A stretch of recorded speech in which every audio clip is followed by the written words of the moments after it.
Hey everybody, welcome to another edition of Box Seats. My name is Frank Holder. Of course, you guys know who I am, but I'm sure you also know who they are. But in case you don't, see y'all, you see what I'm saying? See what I'm doing? See what I'm doing? Let me just let you know. That's Fig, that's Talent, two comics who've been in the game for so long. You know, they've got history books behind them. These guys started in Def Comedy Jam. They've been in television, they've been in films, they've been in commercials, very highly respected in the comedy community. These are my brothers. It's Fig and Talent. Fellas, thank you for joining the show today. I appreciate you. I'll have you understand, Frank. I'm loved in the regular community. Oh, okay.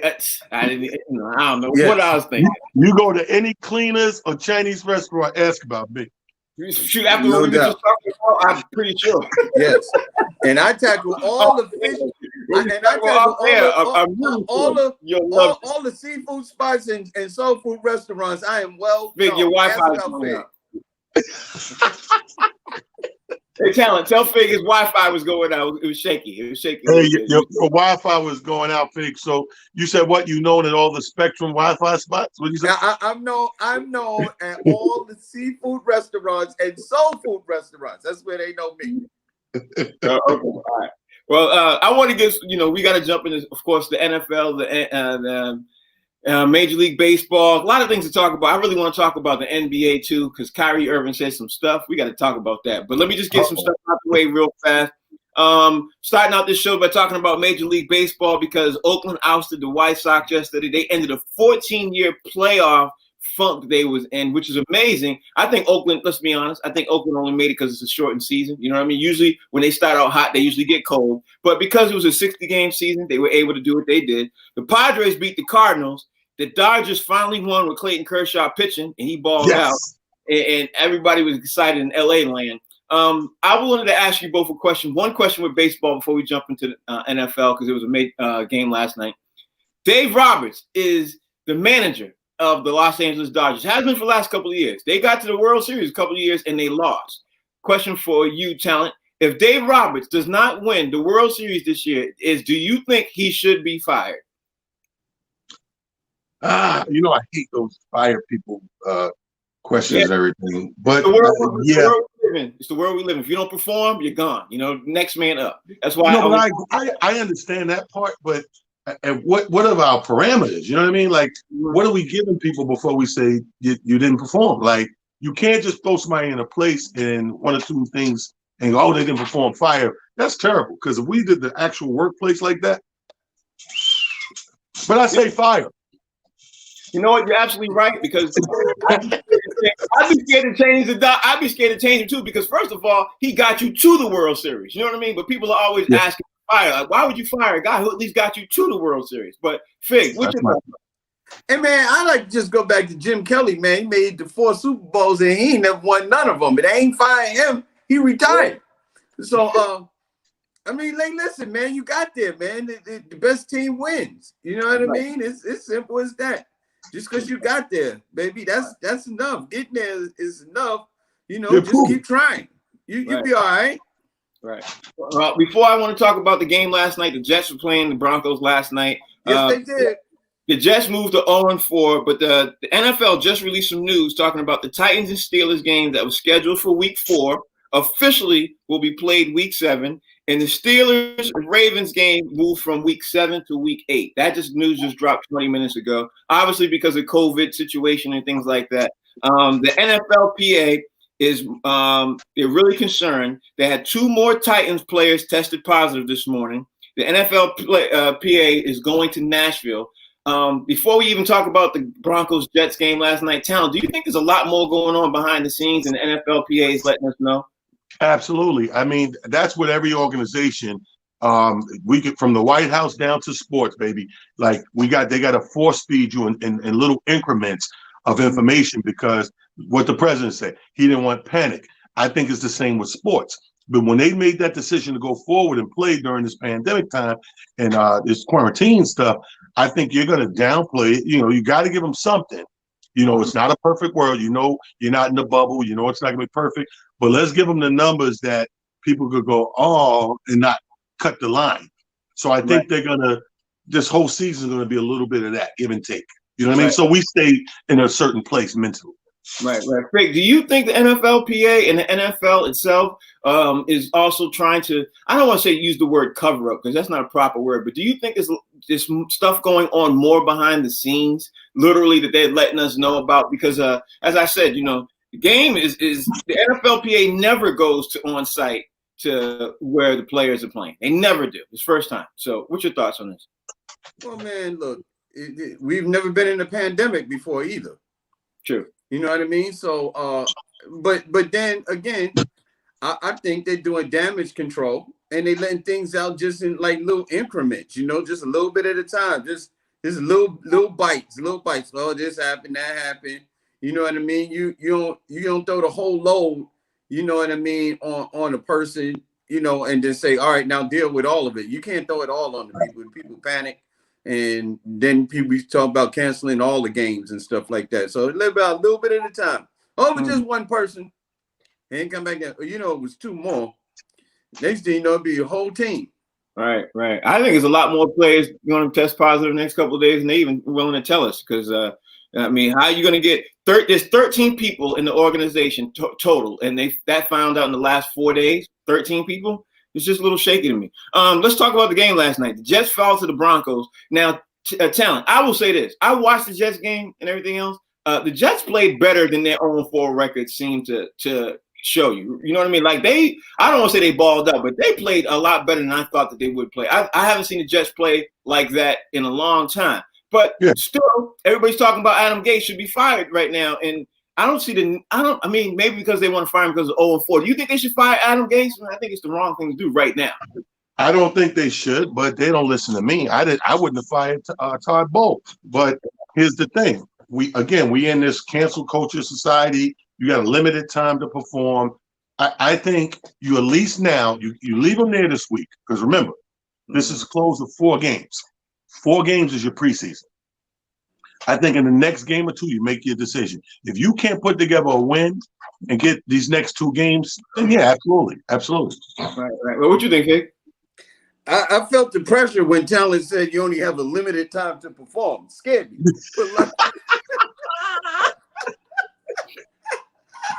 A lot of pressure on me when he said that. Oh, listen, man. They've been talking about firing this dude like since before the season started. Everybody came out against him. I don't know what it is. Everybody came out against him. I don't even call last night even a real game. It was crazy last night. It was like, yeah, you win. No, I'm going to give it to you. No, I'm going to give it to you. I know. You sure you don't want this? I was like, what are they doing? It was like pass the hot potato, man. It was like the Broncos was trying to give the game away. It was like, yo, if it was basketball, I would say, yo, they tanking, son. They tanking. I was like, what are they doing?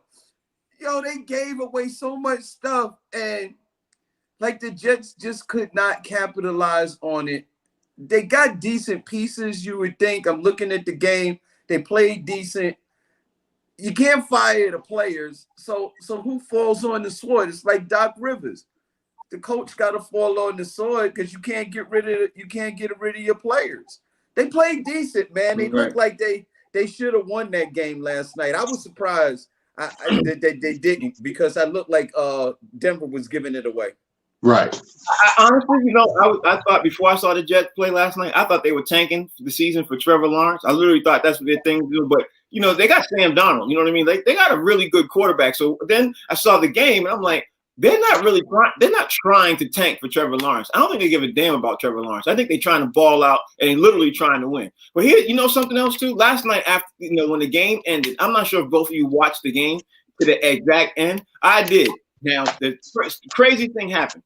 In case you out there, you're watching this and you didn't see the end of the game. The craziest thing happened at the end of the game. The Denver Broncos coach was trying to make sure that nobody shook hands. He walked off the field without shaking hands, and normally the coaches come in and shake hands. Some players stayed back, shook hands. Steve Smith after the game said the most, the illest thing. He came out of left field. I was like, whoa, I didn't even know all that. He was saying that it was some really nasty hits, and the coaching staff of the Jets are known to do that. Then I thought about it, and there were some some monstrous hits when the game was over. Last 2 minutes in the game, that you know how you basically you start to kneel or you're like going nowhere or anything else. The Jets players was going over this jumping over the offensive line and still hitting the quarterback. You know what I mean? When people were playing lackadaisical. Steve Smith on record got really upset about that. And now, Talent, my question for you is, and this is a crazy one. My question for you is, what Steve Smith said seems to go on, and it seems to be pressing, for that. Do you think that should be called for in the NFL? Uncalled for? There should be some kind of, I don't know, some kind of restriction, some kind of penalty, something like that, because it happened? I mean, what he said when he said it too. After I looked at it and everything else, I was like, wow, I didn't even notice it during the game, but he's absolutely right. No, well, I mean, here's the thing, though, man. If you want people to play by the rules, a rule is a rule. Even though we got the coronavirus, people are still getting stopped in certain parts of the country for jaywalking. You would think something, because of something severe, something minute, it goes away. But it doesn't. On the books and on the record books and in the guidelines, you play until the whistle's blown. So right. Because you want to get lax and say, okay, we up by 15, they can't come back. You can't expect the losing team to be relaxed. That's their decision to make. That's for them to say, we throw in the towel, we quit. You got guys out of there that are still trying to make their way. And those defensive guys and those guys, that's how they make their money is, look, I got to the quarterback. Look at that hit I put on. Look at that tackle. These are still stats. There are still stats to make the books. Mm-hmm. If it's 2 minutes on the thing, and let's just say I need one more sack for a bonus, or one more sack to set a record, or anything like that, or I'm trying to stack my numbers, and it's time on the clock, and the ball's being snapped, and I'm out there, I'm still doing my job. You can't be mad because you put your guard down. To me, that's cockiness on the winner's end. Right. That's exactly what the argument was. You leave yourself open. Yeah. That's exactly what the argument was when Steve Smith said that. The other guy came and said the exact same thing you just said, which I agree with what you're saying. I think what you're saying. Fig, do you think it was called dirty play? Do you think, or do you agree with what Talent's saying? I can't believe that football has come to this, man, where it's gotten so soft that a hit is called dirty. It's football, for God's sakes.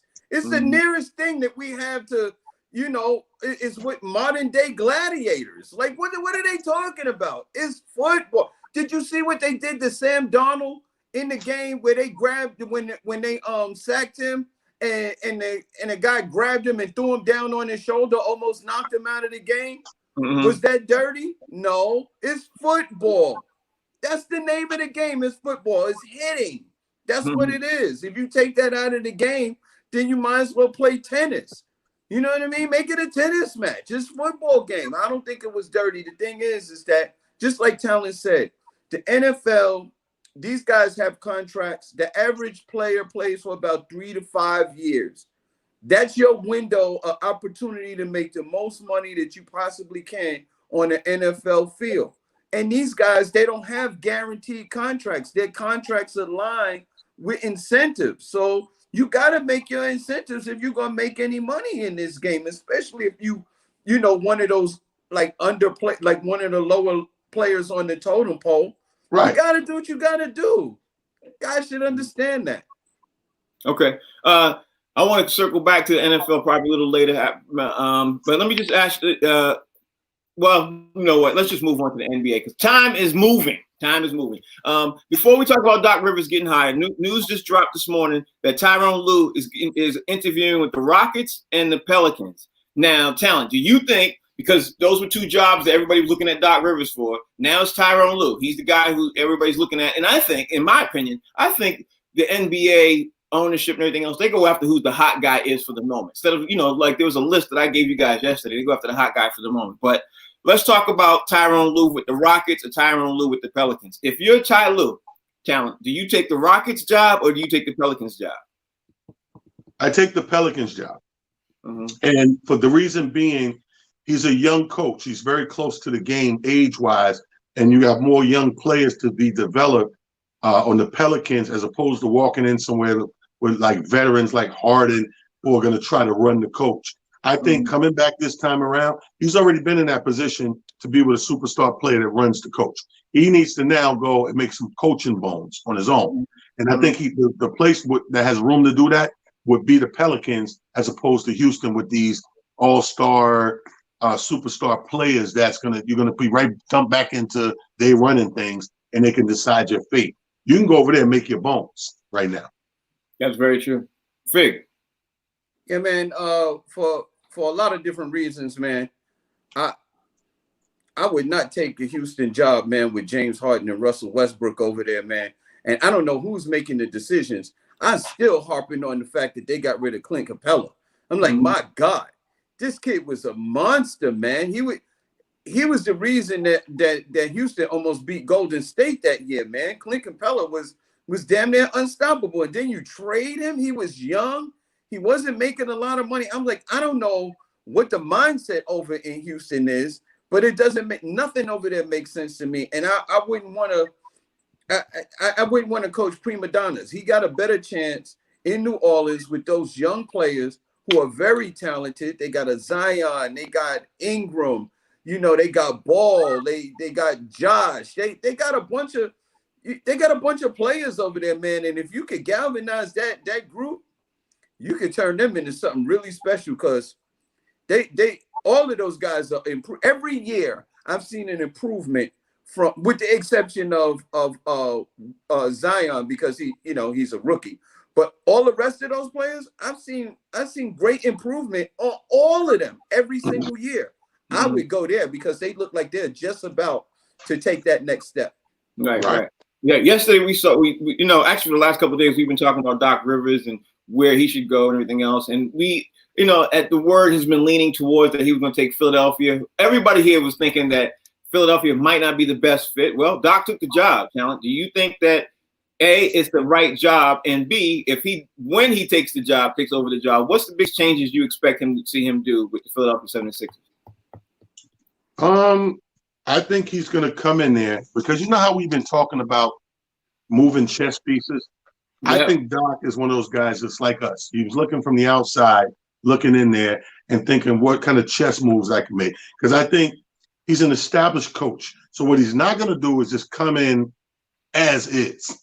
And we're going to run with what we got. I guarantee you that. Doc's going to make some moves, no matter how minor or major they may be, but he's going to put it to, and I know that was part of his meeting right away, because we keep thinking Doc got fired. He getting fired. They agreed to separate ways. So he's going in there with some leverage, right? Look what I did with this team all these years. We all know the Clippers wasn't jack. And now look what I did with the Clippers the years I was there. So he's going in saying, you need a couple of personnel changes. I got you, homie. I'm not going to mess it up, but I'm going to change it to put us in a position to do better. You know what I mean? And I think he's going in there. That's his objective. That's what we're going to see over there with Doc Rivers. So, I didn't give him the benefit of the doubt because I'm thinking as soon as you get off a job and you want to go right to a job, you want to go to the place most set up for you. But this is Doc Rivers. He's been known to put some things together. Right. Faye, what you think? Man, I love the move, man. The only two pieces that, and then I wouldn't dare say that, my mindset is anywhere near Doc Rivers. I don't see how you make Joel Embiid and Ben Simmons work, because Joel Embiid seems to get in Ben Simmons' way and vice versa. You got a big man who's a monster who seems like he needs to be in the paint, and then you got a point guard who can't really shoot. So, I don't know how you make that dynamic work, but they got some nice pieces over there. And if Doc could buy the groceries, I think he could really be able to do something, because you put a couple of shooters out there. Like, I don't know why they got rid of JJ Redick, but if you put some shooters out there, I think you can really make some noise. And Tobias Harris, man, he made some steps in the right direction too. So now you got three nice pieces. Al Horford is a little long in the tooth. I don't know what they're going to do with him, but you got some nice pieces over there that could do something, especially with a mind like Doc Rivers. Well, Al Horford, he got a contract, and he decided to go there, so he stayed there. JJ Redick just took some more money. He got a higher pay raise, so he was out. That's why JJ Redick is gone. Now, speaking of coaching, I'm sure you both saw the news what Kyrie Irving said. In case you didn't, if you're sitting at home and you didn't hear what Kyrie Irving said, Kyrie basically said you don't really need a head coach, and he liked the hiring of Steve Nash. And everybody's been ripping him for saying that and everything else. Personally, I think the coaching by committee thing doesn't make sense to me at all. Talent, what were your thoughts when you first heard that statement that Kyrie said that? Because, besides being one of the most ridiculous statements. Well, hold on. Say the statement again, Frank. What did he say? He said that the team doesn't really need a head coach. That's what he said, quote unquote. Doesn't really need a head coach. Like, have you ever heard any athlete in any sport say you don't really need a head coach? But you know what that does tell you, Talent? And Fig, you know what it does tell you? It tells you not only did he sign off on that, him and guy, they signed off on, and they knew that they could probably walk all over Steve Nash. My opinion. Your thoughts, Talent? You hit the nail right on the head where I was going to go with it. And that makes all the sense in the world. Remember, we were scratching our head like they signed off on it. But that statement tells you everything. This is a situation where he's pretty much walking this dude in. One of your star players is telling the new coach, just listen to what I say. I got you. He coming to work. He got the clipboard. He got the first day of school. Okay, guys. Shh. You don't say that. Listen, just follow my lead. I got everybody. Kyrie is bringing Nash to the first practice. All right, everybody, gather around. This guy here. This is my assistant. That make all the sense in the world. You hit the nail on the head. But those two things are synonymous. They go together. Like, think about it. The guy said you don't really need a head coach, and he signed off on Steve Nash. Now, if I'm Steve Nash, first of all, if he has any backbone and integrity, you just caused the first team invisible beef. The first rift has just been caused. When your star players has just said, we don't really need you. The first time you turn a woman down for a booty call, and she go, I don't need you anyway, and show you that dildo, that vibe, you go, yo, you have just been put on notice. Wow. Fake, what you think? Yeah, man, I can't. Kyrie is one of the most complex players that I think the NBA has ever had, man. This dude, man, he just does and says things off the top, man. Look, as a baller, he's second to none. He's a monster. This kid got handles. He got moves to the hole, outside shot, medium range. There's nothing this kid can't do. But the stuff that he says and his mindset about the game, man, everywhere he's gone, he's created friction. And let me rewind something. People were laughing at the Knicks because Kyrie and KD went to Brooklyn instead of coming to New York. Right. But one of the things that was behind the scenes, and I don't know if anybody knows, the Knicks said they didn't want Kyrie to be the leader of the team while they waited on Kevin Durant to get healthy because they got a bunch of young players, and they were a little hesitant to pull the trigger on having Kyrie come to New York. And that's how they ended up in Brooklyn. And now you see why. Now you see the reason why, because Kyrie does stuff like this. Yeah, Who says we don't need a head coach right after you just hired a brand new one? Even if you thought that, why would you say it? It make you think Steve Nash won the job in a card game. As a consolation. So, you know what? That wasn't even a prize. You know what? Let me say this. Listening to what Kyrie's saying, the more you get to know him, you start to really understand what was going on behind the scenes at Cleveland with LeBron. I mean, you know what I mean? So my question for you is it seems like to you, well, to me, but let me ask you, Talent. Does it seem like that there was a lot more issues going on that LeBron was dealing with at Cleveland with Kyrie than ultimately came out? Because, we heard some of the stuff. We heard, that there was some issues and everything else like that. But do you think that there was a lot more ingrown issues, especially now since this morning, Kyrie says that, and then LeBron came out this morning, and it was time stamped that literally he said, well, you know what? Me and AD, we get along, and our ownership, we all get along. And there's no jealousy on this team at whatsoever. Curious statement to come out first thing this morning. You know what I mean? So what's your thought process on that, Talent? Well, I don't think it was like animosity like we know it when we think of beefs on teams. I think the only problem with them two was coexisting was you have two dudes kind of like in their prime trying to achieve that star status. When you got two guys that want the exact same thing, you're gonna bump heads, you're gonna bump horns, so to speak. It's like you don't get that with Kawhi and Paul George because Paul George knows he's two behind Kawhi. Kevin Love know he was gonna be 2 or 3 behind LeBron. Like when you know that, you don't have that animosity. But when you get two guys who are exactly in the same position trying to fight for that throne and that crown, yeah, it's gonna be a problem. I think my synopsis and assessment of Kyrie is I think he's a young dude that wishes to kind of be a sort of activist at the same time, except he's a little young.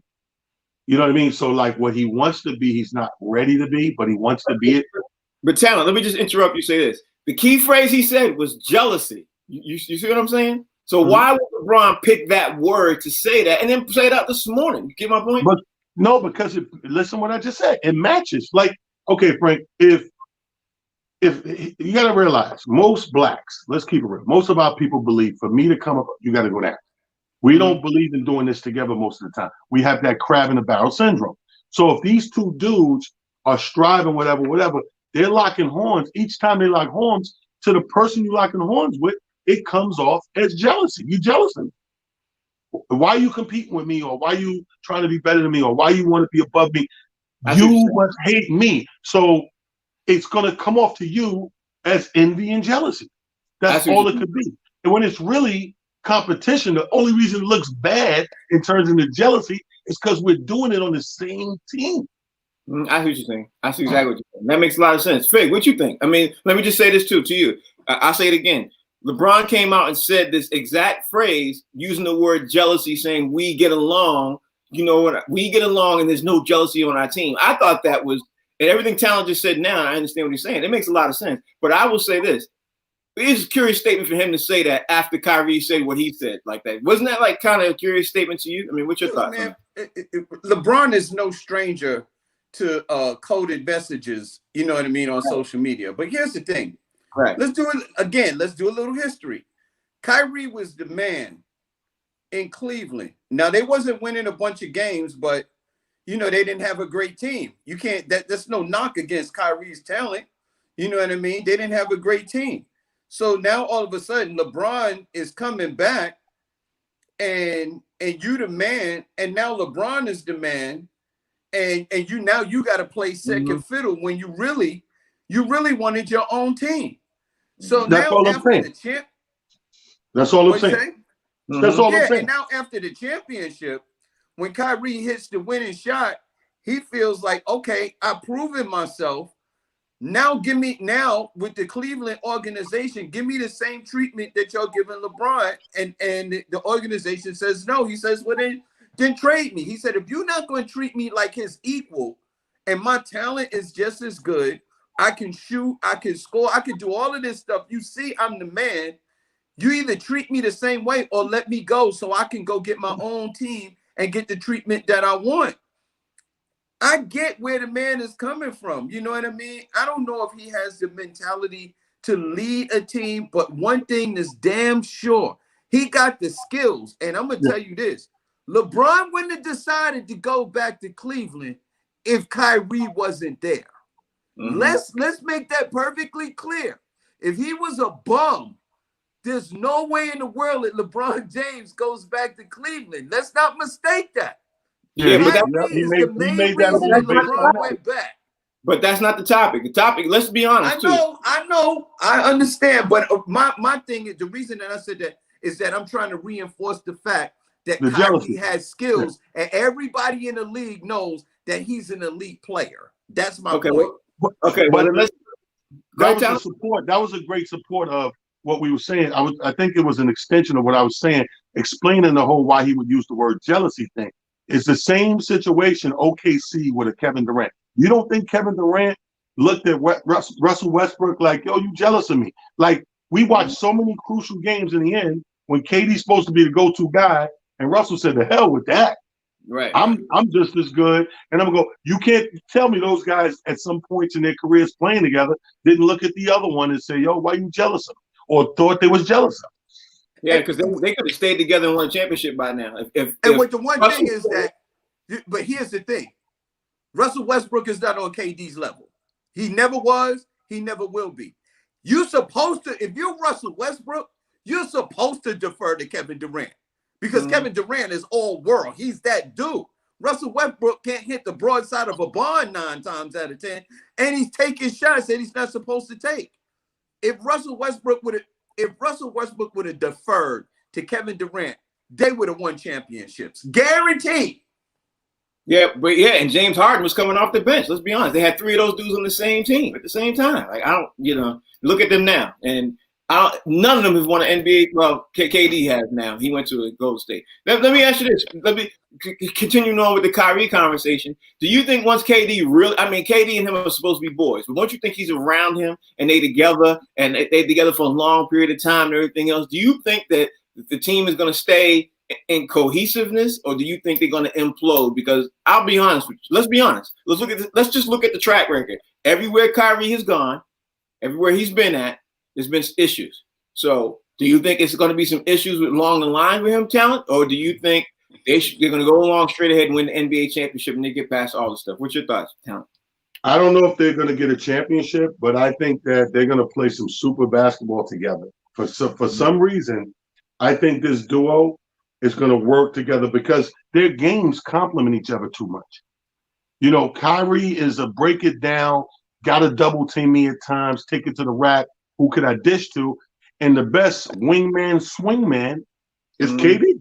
The best wingman swingman in the league is KD. Before KD went out with his injury and his surgery, he was hands down the best player in the game. No doubt. Hands down. No doubt. So if he comes back and he's 80% of what his shell was, if he's 80% shell of what he originally was, he's still going to be the best in the game. That's how good he was. That's how far ahead he was. And you put those two together, you got a point guard, a playmaking point guard. That you got to realize, I think that when we see these super scoring point guards, I think a lot of the time is because they don't trust what's around them to get the ball up, so they keep it. But when you put the pieces around that point guard, that same point guard, because let's think about it. Early on, we watched Chris Paul put up more points than he do these days on a regular basis. But when you put him on team, when he start getting on teams for players and pieces and role players, he can't wait to dish the ball to the corner to a good shot. Right. He can't wait to agree with that. Yeah, I have to agree with that. Fig, what you think? I'm going to tell you this, that the one thing that Kyrie did say yesterday is that, and people called it jealousy, and he was taking a shot at LeBron. One thing that Kyrie did say, he said, listen, man, he said, every team that I played on, I felt like I was the dude and I was the man that needed to take the last shot at the end of the game. He said, this time I have a teammate that I have no problem with deferring to and letting this dude take the shot because this dude is all world. So here's what I'm saying. Everybody know that LeBron James is all world. He's a beast. He's a monster, top 5, top 4, whatever you want to call him. He's not the dude that you want to take the last shot unless he could drive it to the basket. You know what? I'm not saying that I want LeBron James to take my last outside shot. I'm not saying he can't hit him, but I'm not just saying that. I'm saying that's not what he is the best at. KD is the best at that. Kyrie is the best at that. I don't know if Kyrie's the best at that, but if you had to, this is what I think. I think if you have Kyrie or you have KD, I'd rather see KD taking that shot 10 times out of 10 because his shot is wet. Like it's just you just definitely. But only point is like who has Kyrie played with that he would defer to that has a better outside shot than him? Yeah, great point. But let's move on real fast. Yeah, let's move on real fast before we bring in Mr. I Disagree himself. Jump into Miami Heat is playing the Lakers tonight. Game 2 tonight before we bring in Rodney Perry with the I Disagree segment that I look forward to. Yeah, that's what I figured you're going to say, Talent. So before I bring in Rodney Perry, does anybody think that Miami has any kind of chance?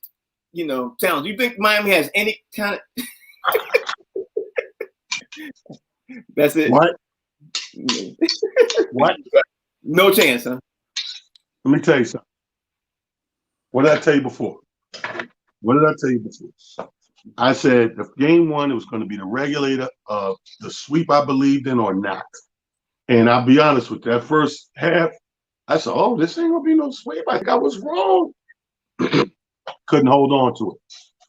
And this is no haircut Jimmy Butler. So if you can't win with no haircut Jimmy Butler, what you gonna do if he shaved? Nothing. Nothing. This is, I think we're getting the broom out, Frank. I think tonight, the only sign they can give us that we're going to get a series is if this game, no matter who wins, if it's in between 4 or 5 points, I believe that they could hang around again. I don't care if they lose. If they lose tonight by only 4, I'm going to say, you know what?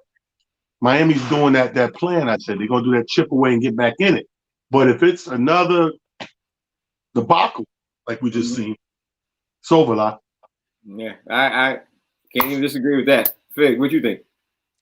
Man, game 1, like I said, the beginning of the game 1 looked like Miami was up to the task. And the first 6 minutes, yeah. Yeah, man, when they were up 13 and then AD, LeBron James, they come back, they do their thing, man. And then the injuries, man. That's my main concern. I thought that Miami could get 1 or 2, barring injury. Now, here's what could be the great equalizer. Anthony Davis is injury prone. Mm-hmm. If he gets hurt, or LeBron, that's the only way. As a matter of fact, not even LeBron. Yeah, if LeBron or AD gets injured. Not wishing that. I want nobody out there to say that that's what I'm wishing. I'm just saying that is the only chance that I believe that Miami has to win if one of those 2 goes down. All right, with that being said, it's our time to bring in Mr. I Disagree himself, Rodney Perry. So, Rodney Perry, what it is? Yo, man, Cam Newton won his hat back, Rodney. Don't be a hater, Steve. Everybody ain't got beautiful hair, okay, first of all. But I didn't want to start here, but since that's where y'all ended up at, let me go on, just address this. If you're not wishing it, Fig, why would you say it? Why would you say if LeBron or AD get hurt? LeBron has been hurt once in his career. They tried to pull his shoulder out of socket last game. He said, give me my damn shoulder. You saw it. Boy, he was like, man, this nigga just try to hurt me. And then he dropped 20 more points. Who said AD is injury prone? He's not injury prone. No, he's not. All right. Yeah, he is. He ain't been injured in 2 years. Yeah, but he was prone, you have an injury every year. He was injured almost 3 consecutive years before the 2 years he with the Pelicans. Yeah, he was playing for the Pelicans. That's why he was injured. He was like, "Oh, I'm injured." Like, you know what? The whole Heat team is injury prone. They all was gimpy at the end of the game. Every single one of them. But that's neither here nor there. I ain't gonna argue with y'all about that. NFL will not finish this season. The season is going to stop because of COVID-19. Mark my words. I'm not going no further into that. Adam Gates. I fire him. Y'all don't want to fire him? You don't want to fire him, Talent? I do it. Matter of fact, I fire his ass twice. I fire him, hire him again, and fire his ass again. Or you hire him again and then fire him again? Hey, you know what, Adam? I'm sorry, man. Come back. Fire! Your ass fired again. Broncos, Jets. Terrible. This is one of the hard parts about being on box seats, is you have to watch bullshit games. Yeah. You had to watch this game. Might be the biggest waste of time I've ever spent. I said the same thing, but I do agree that it was definitely dirty play. I hear what you're saying, Talent, but you're a Jets fan. Of course you would say it wasn't dirty, but it was dirty. And you know what teams do this? When they can't win the game, they try to win the fight. Every team do that. You can't win the game, but you can't beat me. But I already beat your ass. Your ass is beat already. Oh, God. All right. Tyronn Lue to the Rockets. You guys say you should go to the Pelicans. The same reason I said that Coach Rashid Headline shouldn't go down there is the same reason Lue shouldn't go down there. All right. The Pelicans, New Orleans is a horrible city. It's no place you want to be. Let's not forget the Utah Jazz was the New Orleans Jazz. A whole team leaves. Why would you ever go there? Oh, they got a young squad. They got the rejects from the Lakers. They got all of the people the Lakers said, you know what? We don't need these guys. The whole team is all them dudes. Lonzo Ball, them guys. And Zion has not proved nothing to me. Has he proved anything? He can jump. No. And he ain't even that tall. I thought he was bigger. He's like 6'7". Yeah. Man, get it. And he bottom heavy like Medea. He built like Medea.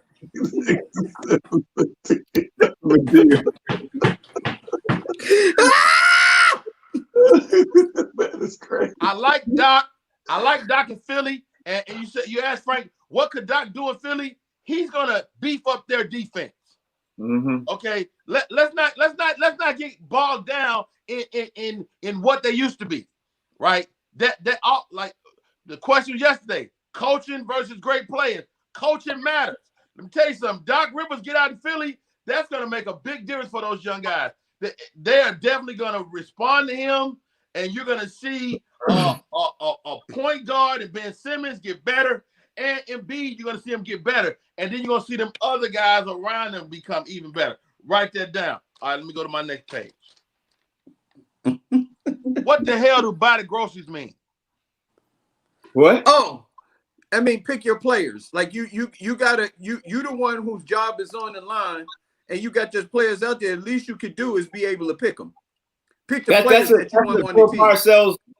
That's a Bill Parcells quote. You know, when you go to this grocery, buy groceries. Right. That's a Bill Parcells quote. Can somebody text me that before they say that out loud so I know what's going on? All right. Let me unpack this whole Kyrie Irving thing. Let me unpack this. First of all, and I know Stack's gonna come in and maybe say this, but now Stack's not in today, so go ahead. Good. Let me fact check you on this, Frank Holder. First of all, LeBron said that yesterday.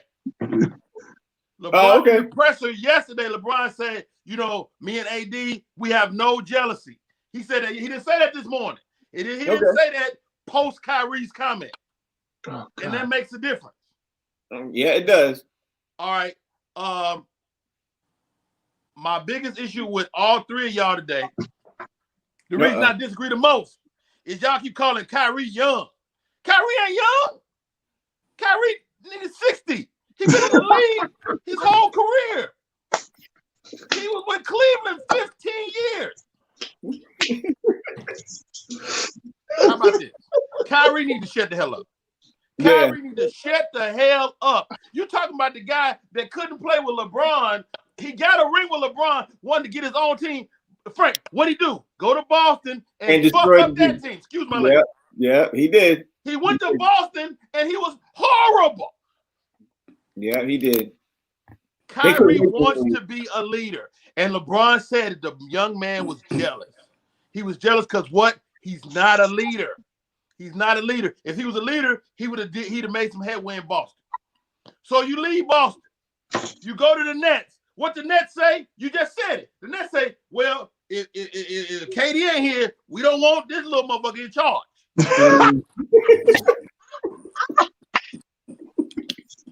He said, Kyrie is not in charge.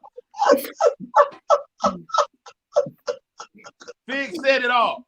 Go back to Cleveland. This is why there was jealousy. This is what you said was absolutely right. Look at the history. Kyrie was the man on that team. Then LeBron came and supplanted his mandem. You know, now, Kyrie hit some big shots, but there's something to be said for getting the ball in rhythm, catching the ball. The best passing point forward in the game, get you the ball at crunch time. All you gotta do is hit it. You Steve Kerr. When I pass it, you make the shot. Don't worry about it if I don't make the shot. I'm LeBron James. Like, your shot don't matter if I don't score the 30 before that.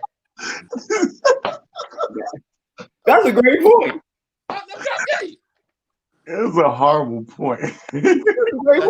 That's an amazing point. And he said y'all points was great, and they wasn't either. Now.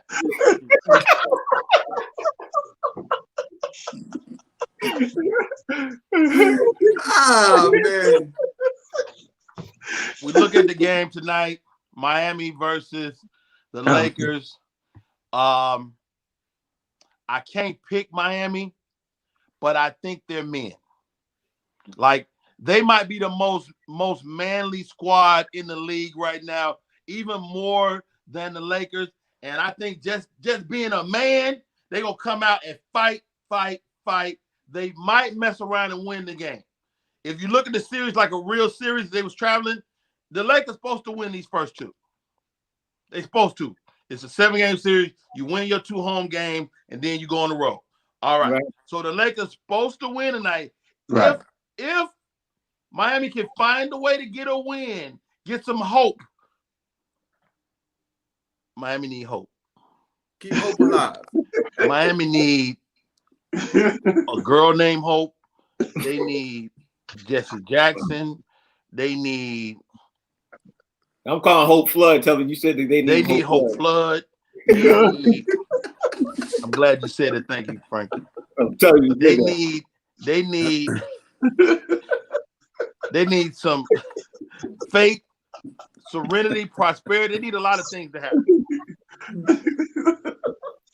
In the words of talent, Hope Flood, Rodney Perry, use your name. Just want you to know.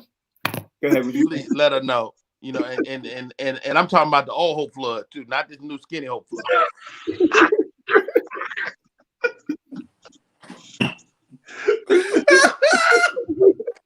I'm about to go buy the groceries. Right, before you go, I want to ask you just one last question about Kyrie, because Kyrie's a hot topic, right? Do you think that the team is going to be able to stick together, or you think they're going to implode?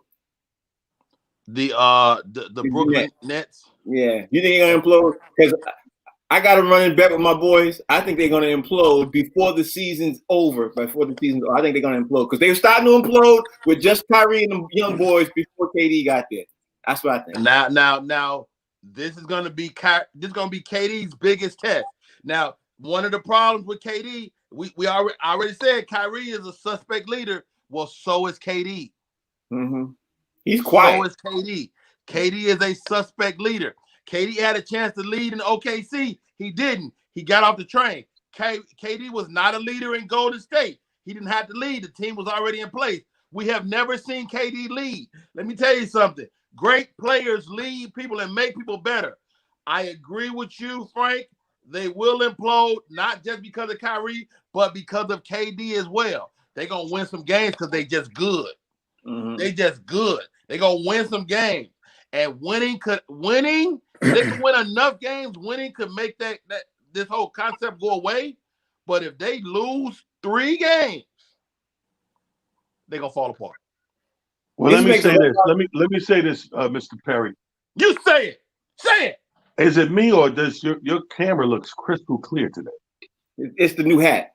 It's the new hat. No, the whole look at the HD on this dude. Though. Yeah, it's the new hat. Yo, whatever you did today, that's what every day. Whatever that it's dumb clear over it. Your camera's so clear. I was going to tell you that roach on the back wall is a roach on the back. That's a spider. Hey, but is this the reason why that Mark Jackson didn't take that job? You know what I mean? Like, I'll start with you, Talent. What you think about Mark Jackson not taking the job? And I'm not even sure if he interviewed several times for, but I know he was in talks to get the New Jersey Nets job. I know that they had really. Yeah. Well, yeah, he was in early talks though for Brooklyn. It was early talks, but is that early talks for Brooklyn. But I think what Mark is doing when you sit back this long and you get smart. And remember how I said the next time around for guys like him and Tyronn Lue, like when you go into the next thing, you have to go into it a situation that's catered best for you with a little bit of leverage at this point. You're not right. the guys like Steve Nash needs forget leverage. Right now, he's what do you call it? Apprentice, a student on the job. That's why they dissed him and said we don't. High hold his notepad. He's in the first day of school type of dude. These guys have been in the coaching before, so they need to walk into something tailored to them for one, and two that has at least a little bit of leverage. Let me give you this, Talent. Let me give you this. So we've been talking about the Pelicans. See, Mark Jackson is not Tyronn Lue. Like, Tyronn Lue is great for like a Houston, a ready-made team with some stars. He know how to manage big stars, prima donnas. That's a Tyronn Lue job. That Pelicans, that's a Mark Jackson job. The Pelicans, young people, he can mold their minds. He can get them to believe in themselves. They need all that he did in Golden State, they need down in New Orleans. And Mark Jackson will be great for that. Okay, Fig, you got 60 seconds. Tell me what you think. Man, I love all of it, man. I started thinking about what the guys were saying about Kyrie and KD imploding. The thing that I thought about is that Kyrie is willing to defer to KD. KD is not a vocal leader, and I'm thinking about the nucleus of the team. I don't know who the vocal leader is. If Steve Kerr is not if he can't manage the egos or manage the hierarchy between Kyrie, Steve Nash, and the rest of the team, then he's going to, because Kyrie sees himself as above the rest of the players, and it rubs them the wrong way. If Steve Nash can marry that and get those guys on the same page, then I think it'll be okay. If he can't manage the egos and stuff like that, then they're gonna have problems. I think I'm gonna go with what Rodney said. You only have problems if you don't get those W's. I think if they start balling out and they get those W's, that brings friendship and all that shit together so quick, and all that ego stuff out the window because we're getting what we want. Now it's when you don't get what you want, you turn into the Clippers. Yeah, you get a three, like Rodney said, you get a three losses consecutively. I think stuff gonna stop falling off the rails and everything else like that. I don't know, Rodney. You get the last word. You agree, disagree? Hey man, you know what? I think we didn't hash it out. We figured out the whole NBA. If they would listen to us, they could get their stuff together, man. I'm telling y'all. Shouts out to Steve Nash and him and Kyrie. Hopefully they run a good team until KD get there. And I hope I'm wrong with the Nets. I want to see them be great, but I really see them implode, man. And Philadelphia is still gonna be horrible for a little while, And if Lou go to Houston, though, mark my words, Houston gonna get it together. Yeah, they will get it together. Fig, tell everybody out there how they can follow you. What happened to the top dogs? Oh, it's today. Today's Friday. I'm sorry. Go ahead. We got 60 seconds. Come on. Top dog. Miami Heat. Bam Adebisi scoring 32 points, 5 assists, 14 rebounds. That's just to get him there. I got my man Russell Wilson scoring 14 touchdowns within 3 games. He played within the first 3 weeks of the season. 315 yards, 5 touchdowns. Russell Wilson, top dog.